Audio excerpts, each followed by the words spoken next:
All right, let's move on. So Michael Jordan, this ought to be fun, right? And I wanted to talk about Mike, and I want to get into the MVP. So this coincide with the last topic. I just want to mention some stuff about Mike because I think Michael Jordan is the standard for superstars in basketball for NBA. I think he's definitely the standard for wing players, wing superstars. I think he's definitely the standard as far as a mentality of a superstar on and off the court. How you approach the game, how you approach training, how you approach getting better, how you're competitive, how you practice, how you work on your body and all that stuff. I think he's the standard for that. And the NBA has officially made him the standard of what the MVP is. They named the award after him, right? So it's really important for people to know, if we're gonna make his name that important, and we're gonna name the MVP trophy after him, and if we're gonna keep referring to him in every conversation we have, we talk about the GOAT debate and stuff like that. It's really just a debate with a player and how they measure up to Michael Jordan, right? So that's really what the GOAT debate is. How do you measure up to Michael Jordan? Because that's the highest we've seen, right? So I want to point some stuff out, and everyone talks about his scoring titles, 10 scoring titles, and his 6 rings, and his 37 points a game average one year, and all of that stuff, man. We talk about his scoring, but not enough people talk about his defense. So Christian Laettner was on Dan Patrick's show, and he tried to ask him about it. He thought he was gonna get a story about something Michael Jordan did, fascinating during the Olympics or something like that. But Christian Laettner went another way with it, and this is what he said.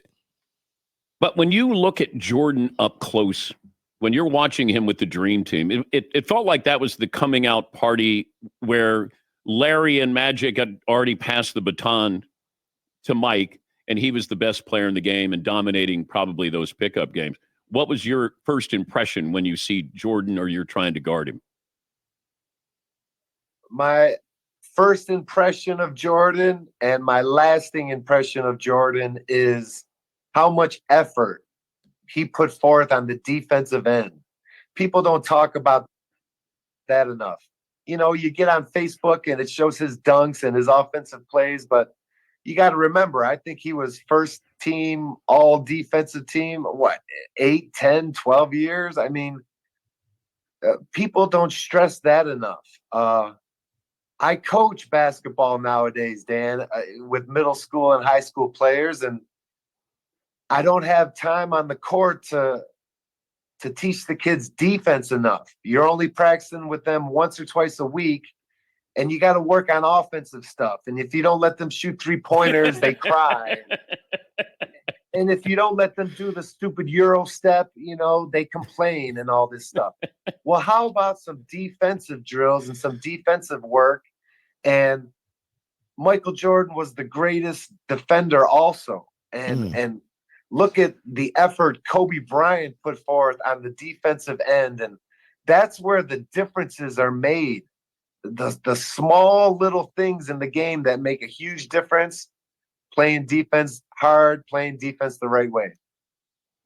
So the reason why I like that is because we have to, in order to save the NBA, right, it starts with defense. If you bring defense back into the league, then every other complaint we have about the NBA, whether it be we complain about players that don't take the game serious and they sit out games, they low manage, they don't play through injuries, they don't compete in the All-Star game, they shoot too many threes, the post game don't exist anymore, just they dribble too much. I mean, just all this crazy stuff. All of those issues that are plaguing the NBA, I guarantee you, if you allow physical defense into the league as if it was the 90s, all those issues will just be resolved. They'll solve themselves. right? Because if you're allowing them to play lockdown defense, physical defense, it'll really show you who the real superstars are, right? It'll show you who the real superstars are. So that'll narrow down. It'll be more clear of who the top 10 best players are in the league. That'll be clear because now they got to play against some real defense, right? Then people will really start trying to play a certain style of basketball that's more conducive to winning. Because now you gotta step your game up on offense. You can't come down here and play a very flawed offensive style that is more conducive for you stat padding or accumulating stats than it is you actually winning the ball game, right? Right now you can play bad basketball and still win because you can't guard nobody. You can't touch them up, right? The mentality is jacked up. You can play 5 minutes. I just watched the Mavs play the Blazers, and the Blazers should have won that game, but they're a young team that don't know how to win yet. The Mavs are a team that just went to the finals, so they at least know how to play in the close games like that. So Simons had 24 points in the third quarter, torching them up. He fouled out in 2 seconds in the fourth quarter. He had 5 fouls when the fourth quarter started. He fouled out on a loose ball. So for 12 minutes of the fourth quarter of a close game, they didn't have their leading scorer of the game. Simons ended up with like 27, something like that, right? 24 in the third quarter alone. But they missed him the whole fourth quarter. And then somebody else stepped up. Shaden Sharp was balling. Kamara was balling. Like, they was really playing good basketball and could have won and should have won that game, right? So I'm watching this. I'm like, man, how can a team like the Mavs with Luka Doncic on the floor, it was his first game back. I was like, how the hell can they not put the Blazers away? And I started realizing that you can't guard Luka. The floor is spread. Luka gets the ball at the top of the key, and he got a good hand on the ball, and he got a big old wide body, and he can get to any spot that he wants to, and there's nothing you can do about it because you have to play him so honest and with no hands that you got to let him get to that spot. And it ain't like he rising up over someone like Kobe or MJ and shooting over them. Like, he don't get a lot of lift on this jump shot his favor, but you can't stop him from getting to a spot. Barkley would have killed in this era, right? So I'm like, man, let them like really lock up and play defense. But yet and still, Luka couldn't miss, but they couldn't put the Blazers away. A non-playoff team they couldn't put away. I just thought that was interesting, right? So if you bring defense back, and it needs to be done, everything in the league will be solved, right? Then there was Britne. He was on Kevin Garnett's podcast probably a couple of years ago. I did a video on this. And he said it's embarrassing that we give people and we crown players as superstars that don't play defense. Like, how embarrassing is that for a league where you can say the best players in our league only plays offense, don't play defense at all. We don't even require it. Like, we would call you a superstar before you start defending because it's not even required in this league. And the media members support it. We award people MVPs. First team all NBAs. We do all that stuff. Luka has been first team all NBA at the point guard position for the last 4 years. He's in those 4 years he's played -30 defense. I was about to say 0 defense, but it's worse. He's playing worse than 0 defense. And he's getting first team. For someone like SGA, who's averaging more or just as much points as Luka on the offensive end, but he's also playing lockdown defense on the other end, and his team had a better record. For that guy, look, and he was second in MVP voting.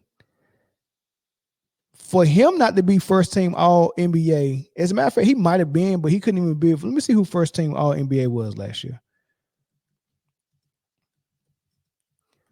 Because I want to say Luka got, okay, SGA did get it last year. Let me see if he got it as a point guard. First team. This how to be interesting. So okay, so they did it positionless. So they gave it to SGA and Luka, right? So they gave it to Luka at the point guard position. They gave it to SGA at the shooting guard position, and then Jayson, Tatum, Giannis, and Jokic, which I think is right. I think Jokic is correct. I definitely think Tatum at the small forward is correct. Giannis at the power forward, that's interesting. Man, I gotta look at some more of my videos when we discuss this, but I think last year I wanted my vote would have went to Anthony Davis at the power forward position. So I would have went Tatum, Jokic, Anthony Davis over Jokic. I mean over Giannis.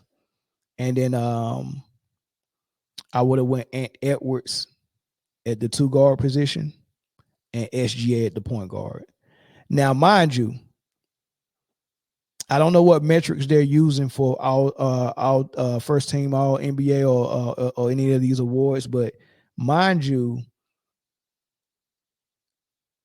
SGA and Anthony Edwards had more team success than Luka did. Right. So SGA had the #1 record in the West, I think. Hold on, let me check. I want to say the top 3 was Denver, Minnesota, and OKC. So let me see who it was last year. The top teams last year was so the Thunder. The Thunder and the Nuggets both were 57 and 25. They was tied for #1. And the T-Wolves won 56 games, right? So they was right behind them at #3, right? So they had more team success, a better playoff seeding, and they both led their team offensively, and they both were lockdown defenders. So you got more success team-wise, way better defense, and all 3 of y'all provide offense at a high level. All Luka provided was offense at a high level. He didn't have more team success, and he don't play defense. How the hell you give that first team all NBA and freaking give Anthony Edwards second team and then move SGA from the point guard position? The best point guard is Luka. You can make first team, but it's gonna be as a shooting guard. So pretty much for people who play defense and have more team success, you got to compete against each other because we've already got the point guard position locked down with Luka every year because we know he's going to put up triple-double stats, right? Forget defense. Forget who had more team success. And yes, Henny Hardaway, yes, more team success. That means your team had a better record. They were more successful. And when you look at offensive defensive rating, they were rated higher as well. So what their leadership and what they provide to a team actually led to more team success. That's a metric that I use when I look at awards, right? This is my metric right here, right? I look at offensive value for MVP, defensive value, and team success. That's what my MVP is. So in Luka's case, he's got one leg of that triangle. He's got offensive value. He has less than 0 defensive value. He's in the negative for defensive value. And Anthony Edwards and SGA both had more team success than him. So I just think it's odd. SGA was second in MVP votes, but had to move over to the shooting guard position and pretty much compete with Anthony Edwards for that spot because they already gave the point guard spot to Luka. I think that's disgusting, right? So anyway, let's get back to this defense. So why MJ is important when we're talking about defense is because he's the standard. You got to play defense, right? You got to play defense, and you got to reward players that are playing defense and offense, not just offense. And when you start doing that, you'll change the mindset of players. Oh, I'm not going to get rewarded if I don't play D. Then they might take it more serious. But if they can keep getting first team all NBA and MVP votes and being ranked #1 and #2 on all the rankings and all the praise and all the money, and they ain't got to play defense, and you go get a easier path to the finals because you're a player that the NBA is marketing, so you're going to get a lot of star calls in the playoffs.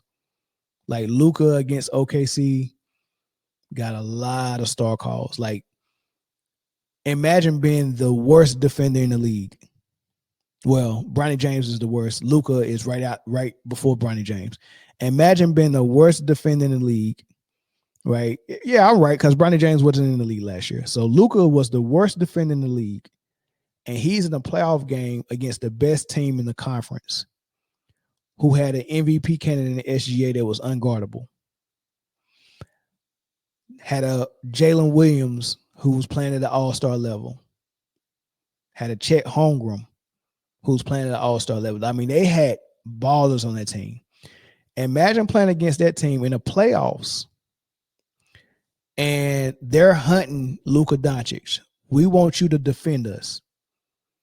And the worst defender in the league, the first 2 games of the series had 0 fouls. And in the third game, he had 1 foul. How is it possible for you to be getting hunted on the defensive end for that offense was find Luka and drive to the hole and make him defend? That was the strategy for OKC. And somehow he got through 3 games with 1 foul. But on the other hand, in the same game, in the same physical playoff series, the best defender on the floor, Lou Dort, fouled out twice in that series, had 5 fouls twice in that series, and didn't have not one game where he didn't have 4 fouls. So the best defender on the floor couldn't stop fouling, but the worst defender on the floor, who was getting all the offense going toward him, had 1 foul in the first 3 games. Right? So, yeah, they gave him a lot of help to get past OKC. Same thing with Minnesota. They shouldn't have got past Minnesota. The first round, I give them that. They earned that. That second round against Minnesota, nah, NBA, the NBA was on their side, and then definitely against OKC, the NBA was on their side. But anyway, nonetheless, defense has got to be taken more serious because the GOAT was a defender, right? The GOAT was a defender. He's the standard, and we had to start going that way. The last thing I show you, and what I like about Michael Jordan and him having a trophy named after him, the MVP trophy. I want to go to one of his MVP years, 87, 88. That might have been his first MVP. It was. He got 5 MVPs, his first MVP. I want to show you what the award is all about. So we named the trophy after Michael Jordan, the GOAT. Look at what he did in 87 and 88.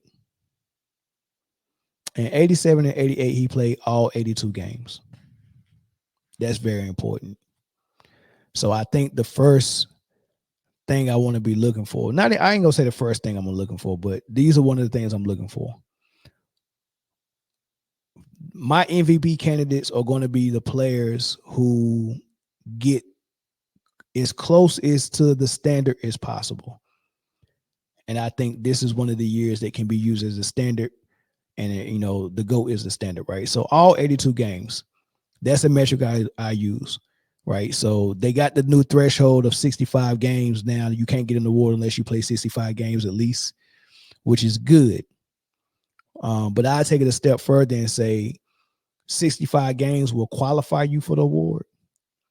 But I'm looking for the people who are the most qualified. So if you play 65 games, you're qualified.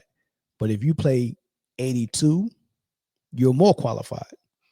So that's a point for the person that played 82 or who played the most games. Let's say the most games for all the candidates was 80. Okay, well, that's the person I give more consideration to in that regard. All right, so all 82 games. Then he averaged 35 points. Right? So offensive value, just like I said, offensive value, you have to show it. Now, can you show offensive value if you're a player like Magic Johnson and you don't score a lot? Let's say you only score 21 points a game, but you average 15 assists. Yes, that shows me offensive value, right? However you do it, if you're Steve Nash and you only average 15 points a game, but you average 15 assists, that's offensive value. You're showing me offensive value. I can see that on the floor when I watch the games, right? You just need to check that block. Offensive value at a high level, right? Show me offensive value at a high level, or who's showing the most offensive value, right? So the way we got the MVP now is that whoever has a triple-double average or close to a triple-double average, that's the player that's getting the most consideration, right? And I think that's backwards because now you're not even considering winning or defense, but that's neither here nor there, right? So 35 points, show me offensive value.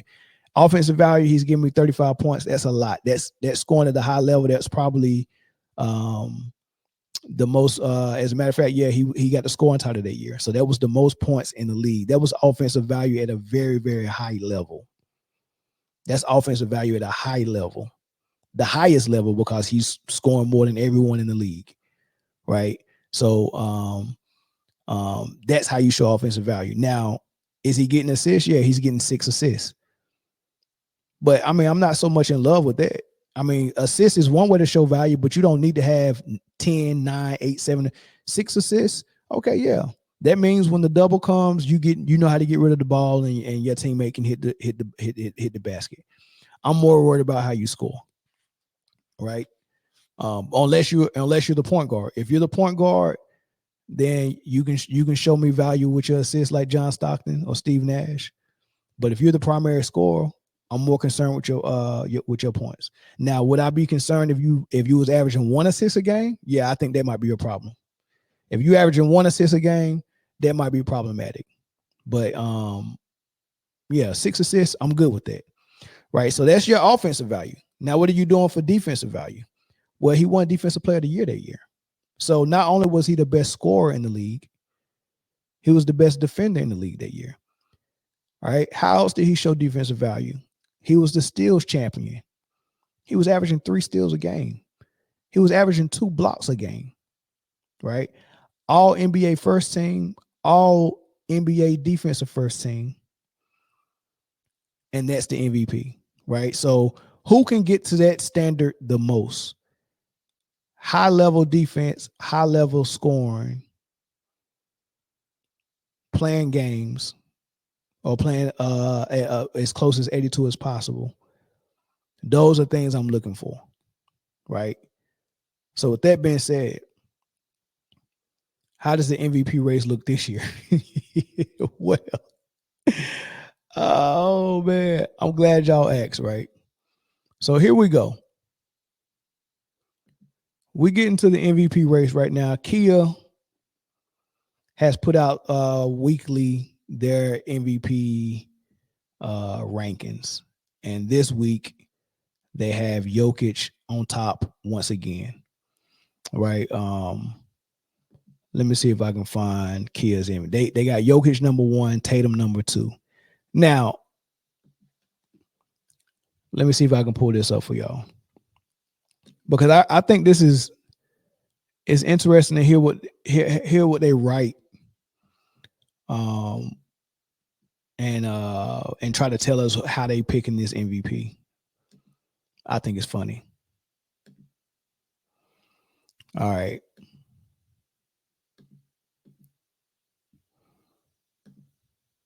All right, here we go. Let's put that on screen.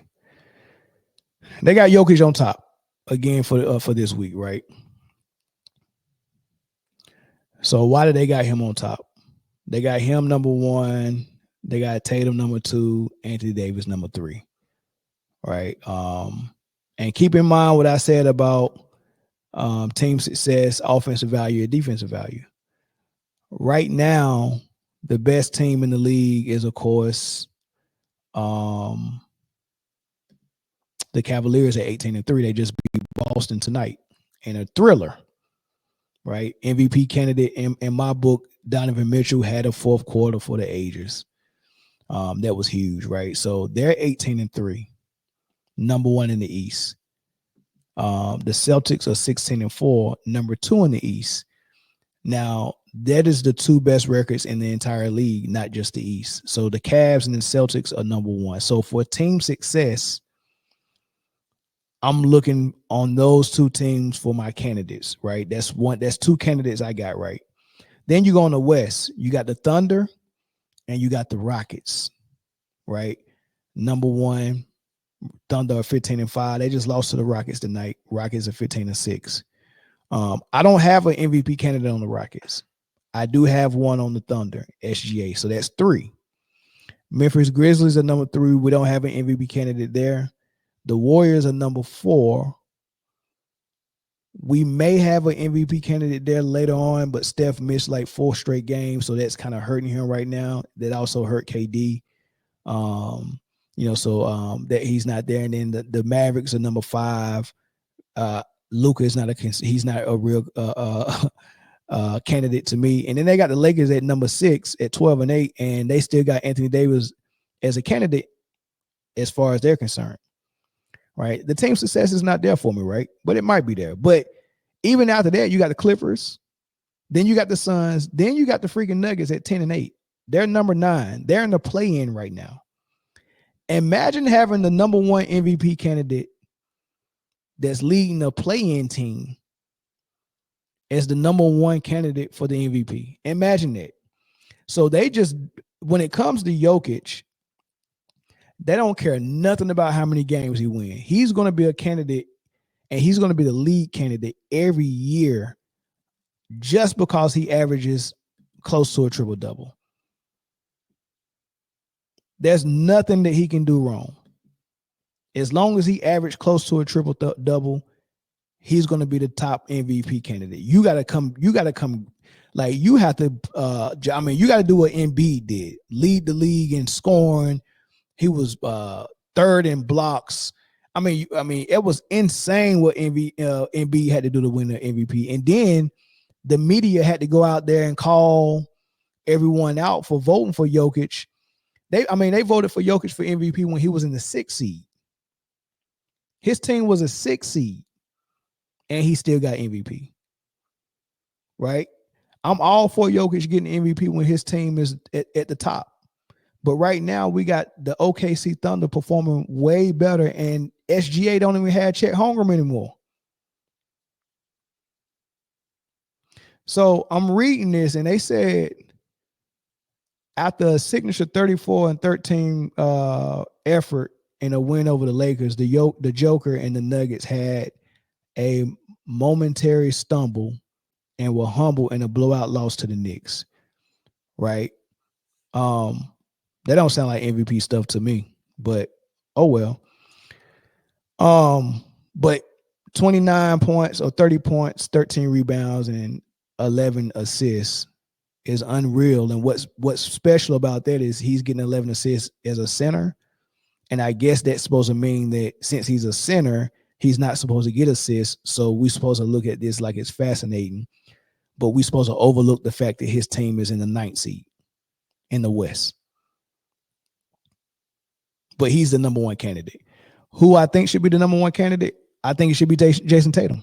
I think Jayson Tatum should be the number 1 candidate.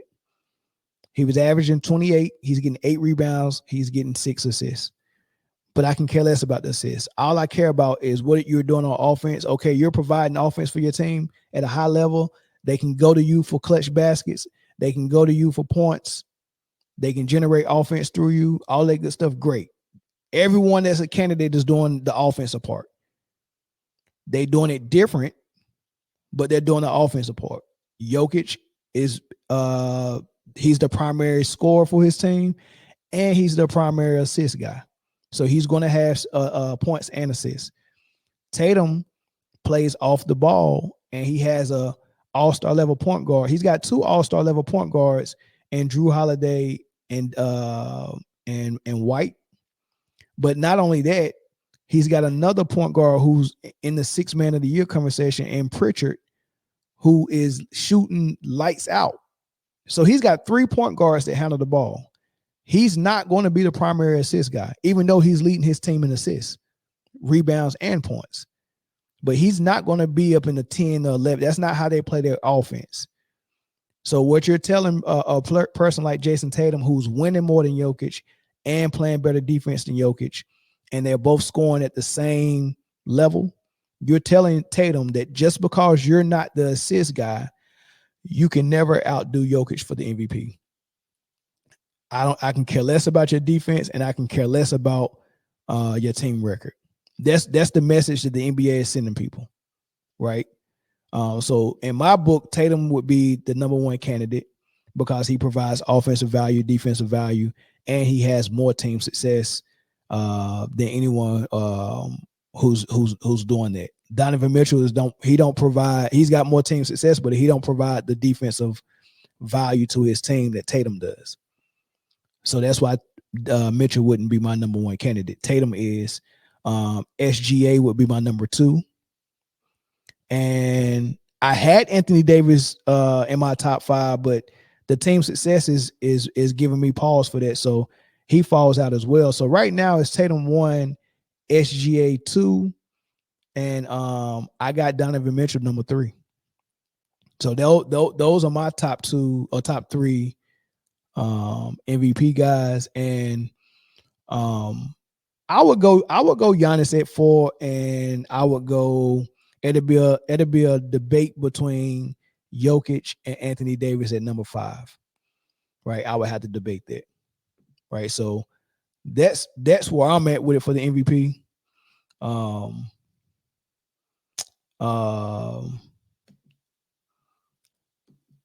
That's my last topic as well. And I'm gonna look at some of these comments. I'm gonna throw the number on the screen just in case y'all want to call and let me know what y'all think about this MVP stuff. Young Disciple said you can't manufacture winning. Are y'all still talking about LeBron? Oh man, y'all still talking about LeBron? Sheesh, y'all must. I mean, it must have been that topic must have made some of y'all mad. But yeah, that's my thoughts on the MVP. Beach guard Carly said, "Wait a minute. So MJ was leading every dang on year. It was okay for them to make excuses to stake his MVP wins." Yeah, MJ was winning every dang on year almost, and Barkley got an MVP. Karl Malone got 2 of them. Caller from Michigan, what's up? Man, you already know who it is, man. It's your favorite caller, man, the World Breaker. What's up, man? What's up, big dog? What you calling the comment on? MVP race? MJ? MVP race for sure, man. All right, let's Finally, go. man, you got my Celtics on here. You know what, man? I think I almost 100% agree with you with this one. Okay. But I'll give Jokic credit because I'm not going to lie on you. You watch him play, I ain't going to lie. He gets busting their ass. We can't act like he ain't doing that right now. Hey man, he 10-8, dog. He's still busting their ass though, man. You gotta admit though. It's 8 teams in the West alone with a better record than his. Yeah, you're right about that. Like we gotta have some type of standard, man. We can't change the criteria every year to match Jokic just because of a triple double. Yeah, you're right about that. Like I said, I definitely agree, and I respect the fact that you at least have a criteria that you go by, and that you consistent. You know, because that's the biggest problem. There's just too many inconsistencies. One year, player wins because of stats. Another guy wins because of he was the first seed, like the whole Steve Nash, Kobe thing type of thing. Yeah. But yeah, Jayson Tatum, he's been punished for years when it came to the MVP. Because even last year, you can make a case that he got snubbed. But it's just to a point where you get the stats. Those stats don't lead to winning. But then when you win and you're not getting the stats, you get punished for that. Yeah, but Tatum is winning and getting the stats. Right. So hopefully this be the year he get it. I don't know, man. And, and with me being a Celtics fan, I want to see my boy get that, man. He deserved it. I think SGA deserved it last year. I think Tatum was my number one candidate at the beginning of the year last year. Yeah. And then something happened I mean, they was winning so easy. He started. Hey man, he started taking his foot off the gas a little bit, and then SGA jumped in the front for me. For the MVP. But I never had Jokic number one all year last year. It was SGA and Tatum, and then Edwards was in there a little bit, then he fell off. But I don't know how Jokic got it again last year, man. It's crazy. Man, I don't even know what to say, man. I don't even know what to say. Well, let me ask you this then. Why do you think they keep giving it to him? I don't know, man. I don't know. Like I said, like when you watch him, he's crazy. You can't deny it. Like, you can't guard him. He got post game, mid range, 3-ball, assists, rebounds. I mean, the way he producing it, it's kind of hard to argue against him just looking at the stats, man. He not winning, bro. You know, he not winning. Like that's got to count. That's defense and winning has to count. You're right about that. How we take. I just showed y'all MJ's blueprint to the MVP. Mm-hmm. The trophy is named after MJ. How we giving it to people who don't do anything what MJ did on the defensive end, and it's not even winning at a high clip like MJ did. Yeah, I can agree with you. Like how can you get any award? How can you get first team All NBA? How can you get MVP? How can you get any award without playing defense? This is what needs to happen with the NBA. First of all, they need to hire me. You said they need to hire you? They do, man. Because I mean, it's a lot of people. There's a lot of people that ain't got common sense, and I think everybody, just like they're doing LeBron with the Emperor's New Clothes, I think they're doing that to daggone Adam Silver too. Won't nobody tell him the truth, man. Right? So what they need to do is hire me, and I would tell them this. Put out a criteria for MVP, number one. Number two. We don't have one. That's the biggest problem. Correct. We don't have a criteria. And I got one for him, right? His name is Michael Jordan, right? So that's the criteria. whoever gets as close as that is the MVP every year. So that's number one. Don't name the trophy after him if it don't mean nothing. So number two, what they need to do is create the Offensive Player of the Year award. That way, everyone who votes for MVP just based off stats, that's a good point. We can give it'll be Luka and Jokic every year battling out for Offensive Player of the Year. Give them Offensive Player of the Year award, because only thing that matter for Offensive Player of the Year is offensive stats. So whoever gets as close to a triple double, that's the Offensive Player of the Year. Great. We don't have to factor in winning. We don't have to factor in defense. But for the MVP, the most valuable player, you got to show me value on offense. You got to show me value on defense, and then your team has to have the most success of all the other candidates, right? Of all the other qualified candidates that are showing value on both ends of the floor, right? So that's it for me. But Offensive Player of the Year fix all of that. I think that's a good point. Yeah, that's probably the best point you made all night. Yeah, there you go. Yeah. Learn something. You know what, man? I ain't gonna lie, man. You know, I'm big enough to admit when I was wrong. God damn, you was right about Luka defense, man. Man, bro. This shit is sad. He might be worse than he was last year. Bro. They almost lost that game. They almost lost that game to Portland tonight because of his defense, bro. I mean, like if the game is close, the game plan in the fourth quarter is make Luka defend whoever got the ball. Yeah, it's bad, man. I can't even defend him no more. At least last year, you know, he at least didn't defensive stand. And you know, I get a deuce quicker than you, they blow by you. That happens, man. But this year, man, it's bad. It's bad. Yeah. So what's your other thoughts, man? I know you wanted to call in on the Carmelo Anthony stuff, man. Give me your thoughts on that before you go. Oh no, I didn't want to call in. I'm tired of talking about Bronny, man. I'm tired of hearing about Bronny. God damn, I don't even think he's playing right now. Why y'all gotta keep doing Bronny like that, man? We gotta let him go. Yeah, he ain't even hooping right now, man. We gotta be talking about Jayson Tatum. There you go. De'Aaron Fox. You're right. Sabonis. You're right. Peyton Pritchard. We need to be talking about Jayson Tatum being better than Larry Bird. That's what we need to be talking about. No, we don't. Ain't no small forward better than Larry Bird. I'm sorry, man. I mean, it's a lot of people in the discussion. You got Larry Bird, you got Dr. J, you got LeBron James, you got KD. Oh, man. You can start it there, those four guys right there. and then there's the debate. I think LeBron might have a case over Larry Bird. But I think it's what you mean, Mike? Man, LeBron the GOAT. What you talking about? That's not how I see it. I respect. Man, you see LeBron broke that record. What 15,000 field goals made and fourth all time on. Oh my goodness, man! Yeah, you see, GOAT, man. Your GOAT can never do that. Did you see the game when he broke the record for most turnovers of all time? I don't know what you're talking about. What about the most missed shots? did you see him break the record for the most missed shots of all time? You know what? I think I saw it after he scored the most points. There you go. And less shots than Kobe Bryant. That's what I saw.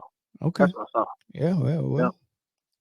Yep. All-time leading score, all-time leading turnover, all-time leading missed shots. And you know what? He just passed Tim Duncan on most wins. You know that? That's crazy. Why you? Man, LeBron don't know how to number wins, man. I know. Why you think he ain't passing Tim Duncan in rings? Why he ain't passing Tim Duncan in rings? Yeah. Why you think that? Because this is the most competitive era in basketball, and people don't go back to back. Like back in the day, you got dudes winning 8 championships in a row, 3 in a row. This just ain't that era no more. This ain't the era because it's so many players that's on the same level as LeBron. Look, LeBron, old man. Yeah, but there's a lot of players on his level, right? Right now? Well, when he was in his prime, there was a lot of people on his level, right? If he couldn't win. I don't know about not in his prime. Hell no. Oh, it wasn't nobody on his level. Then why he wasn't beating nobody? Look. I don't want to have this conversation tonight. There you go. I don't have to do I know. Yeah.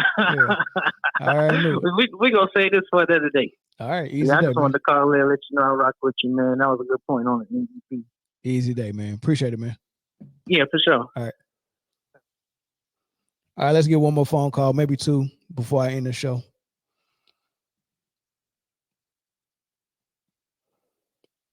It said LeBron got 51 turnovers in the last 10 games, not counting the Jazz. Sheesh, man. They supposed to lost that game against the Jazz, man. That dude hit a game winner, and his coach called the daggone timeout while he was shooting it. Lord have mercy, man. He was driving to the hole, and the defense kind of impeded his path, and then he kind of like hesitated, and then he went again, and it got down to like 2 seconds, and I think his coach was panicking, like, "Oh, we're not gonna get a shot off." So he called the timeout, and at the same time he called the timeout, Colin Sexton was going up. It looked like he went up left-handed, threw up a left-handed, almost a hook, but not quite a hook, almost like a underhand floater. And it went right off the glass and went in. It was the game winner. When the ball hit the ground, it was 1.6 seconds left.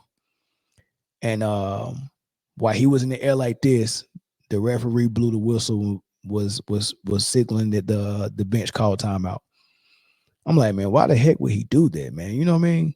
You know how football where the coach might be looking at the game clock, not the game clock, but the play clock, and it gets down to 2 seconds, and the quarterback's supposed to look at the play clock too. And he's not going to let the play clock get to 0. He can see it. He's gonna tell them to snap the ball before it gets to 0. But the coach panics at 2 seconds and calls a timeout right before they snap the ball and waste that timeout during crunch time, man. It was kind of like that. He thought they was going to run out of time and he wasn't going to get a shot off, so he called a timeout, but at the same time, he was throwing a shot up, man. But pretty much the Lakers should have lost to the Jazz tonight. That's pretty much what was supposed to happen. And I'm like, man, the bottom is falling out of this thing, man. Everything's looking bad. That's that karma, man. Yana Cyber, you can call in. I seen you say you wanted to call in. Call in, man. You can be the last caller. We can call in. We get in here. You can't predict all that. You playing money quarterback. What am I trying to predict? Yeah, you're right, Disciple. They didn't win. But it just goes to show you, it ain't going the way it should be going to LA. Because they should have won that game. a little more convincingly. And furthermore, LeBron was like 0 for 9 from 3, but JJ Redick want him to keep shooting threes. I think that's crazy. Young Disciple, what's up? Caller from Texas. Hello? Yeah. Can you hear me? Yeah, I can hear you. Right. You told me to call. You told me to call in. What's up? Yeah, you said you wanted to call in. You can be the last caller. Yeah, because I'm trying to, bro. Like, well, hold on. Bro, Let's before we get it, because I know you still want to talk about Melo and LeBron. Before we get there, give me your thoughts on what I said about the MVP. I agree with you. I mean, I agree with you on what the criteria should be, right. But that's not but that ain't the criteria though, and it's never been the criteria. So why would we start now? Like if that was the criteria, Jordan and LeBron would have got a whole bunch of more MVPs. So I don't see why we're gonna switch it up now. Like I feel the same way about it. I feel the same way about the NFL MVP. Like they should have a offensive player of the year that go to any quarterback. Like to give running backs and wide receivers a chance to win the award. Correct. Now, but you know what though? Saquon Barkley is in the conversation this year as a running back, but that's only because all the quarterbacks other than Lamar Jackson are not playing that phenomenal, right? Not even Pat Mahomes, not even Jalen Hurts, not even Buffalo's quarterback. There's no quarterbacks that's really separating themselves except Lamar, but Lamar is not winning enough ball games to be head and shoulders above Saquon. So Saquon got a shot now, and this is the first time someone will have a shot that's not a quarterback that didn't also break a record, because the last running back that won the MVP, I think Daniel Tomlinson broke the touchdown record, right? No, it was after that. It was when Adrian Peterson won. Well, what did he do? 2,000 yards rushing? Yeah. Right. So you got to do something phenomenal as a running back that somebody ain't done. So 2,000 yards, I think only Eric Dickinson and maybe one other person done that. So you got to be extraordinary, and a quarterback like play got to be like down a little bit, like for you to even have a chance. I feel you on that. Yeah, I don't like it either. But with basketball though, we don't have no criteria, so I think establishing one is good, and the reason why I think establishing one now is good is because you just established that we're naming all these trophies after these greats, and I think just not throwing a name on the trophy is needed. I think you should also link that name to the criteria. So you're saying the criteria needs to match how said player played their game? No, not specifically how they played it, but create a standard and a criteria based around, it don't have to be specifically that, you know what I'm saying, but whatever player gets closer to it. And I think Michael Jordan was phenomenal on defense, and he was also phenomenal on offense, and he had team success. I think that's perfect. Well, yeah, bro, but wouldn't nobody win a damn trophy? Yeah, they would. Who in the Eastern Conference you think will win the Larry will win the Larry Bird Trophy? I don't see nobody that you would have to match up. Just think about that, bro. You would have to match up. Like you would have to be saying that one of these players on one of these said teams would have to have the drive or like Jaylen Brown last year. He to me he not nothing like Larry Bird. Not in just style of play. I'm saying like he does not. Like Larry Bird was an unquestionable star of his team. Like you think Jaylen Brown would still earn that trophy? Well, no, I'm not saying they have to personify the actual person that the trophy is named after. I'm saying what they stood for. And I'm not saying anything specific. I'm just saying phenomenal defense, phenomenal offense, and team success. That's only 3 things.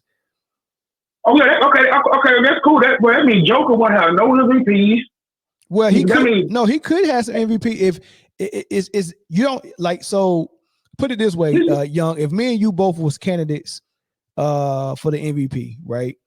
And we was using the criteria of offensive value, defensive value, and team success. Let's say you're like Jokic, and you got great offensive value and you got great team success, but you don't have the defensive value because you're not a great defender. They don't disqualify you, because what if I only got 2 out of the 3? What if I got the offense and defensive value, but my team not as successful as yours? But see, that's not a criteria. That ain't a criteria there, bro. Because look, if you saying be an A+ offensive player, an A+ defensive player, and team success, that should be the only thing that gets you in the room. You get what I'm saying? Hold on, but all the candidates should have that, but whoever has the most of it would be considered most for the award. So I mean, Jokic is he plays defense. He's got some type of value. I mean, but bro, he plays horrible defense. He you know what I'm saying? Like let's not. Now, don't get me wrong. Jokic is a hell of a player. Like he's a superstar. Like a person that you gotta respect. But at the same time, like his offensive value is like that's all he is. Like really, if he wasn't impacting the game offensively, it's nothing that he can do to impact the game. Like, so what I'm saying is that if you wanted it to be like more respectable, like you trying to get it, then I would say that they don't even get into the room. Like you just an offensive player, you can't win MVP. Hey, well, so be it. Unless all the candidates ain't playing defense, like you can still get in the room if all the other candidates ain't playing defense. But if all so you saying that if nobody else plays defense, yeah. I mean, but you can't be the number one candidate if you're not playing defense, and it's another guy that's playing defense and offense. Yeah, that's what I say. You would have to do it like that. That you got to meet the criteria or you don't. Like if you play 64 games right now, it ain't no. I almost met the criteria. No, nigga, you can't win no awards for that year. Like you know what I'm saying? Like that's the criteria. So that would have to be the criteria that you go by. Either you do this, or you can't win an MVP. It ain't no ways around it. See, that's what you don't want. Loopholes where people can sneak in. Because what I'm saying is, bro, if that was your criteria, do you know what would happen? Then niggas would be playing defense. Correct. It wouldn't be no way around it. Or I can slack out because I see nobody else in the MVP race is playing defense. Correct. Like, you see what I mean? Yeah, I'm with you on that. So you saying so you saying had a criteria but be firm on it. Don't give no leeway on it. Because I'm giving a little bit of leeway where, all right, if you're not meeting the criteria fully, you can still be like it can still be a debate. No. So you saying hard no if you ain't got all 3. Yeah. I'm saying if you don't have all 3, I would rather not name a MVP for that year than to let somebody that does it. If you want the game to be like you want it to be. That's interesting. All right, so